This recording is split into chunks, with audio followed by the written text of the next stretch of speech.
ever in your life endured a painful consequence that you just flat out failed to learn from? There's a really subtle kind of nasty virtue signaling that goes on in our culture today, even in the church, where we are willing to talk about the things in our life that we, have done wrong, the stupid decisions that we've made, but only the ones where we actually learned from it, and so we're no longer stuck in it.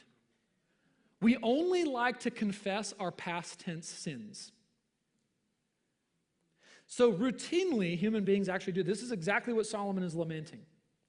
We encounter consequences to our actions, and one might hope that you would reflect upon that consequence, and you'd think, man, what went wrong there? And you would repent. And then Solomon says, no one does this, not even with the greatest consequence that's ever been given, death. People do not think. People do not reflect on the reality of death and then live their life in wisdom according to that. No one does.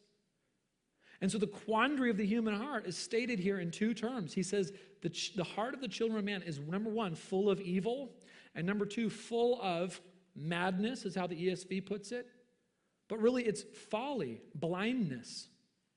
These two things are often linked in the Bible. The whole book of Proverbs is flirting with the link between these two things. Evil and foolishness. They're not precisely the same thing, but they're very close. Right? Foolish, in the ultimate sense, does not mean ill-informed. Okay? Foolish does not mean factually mistaken, uneducated.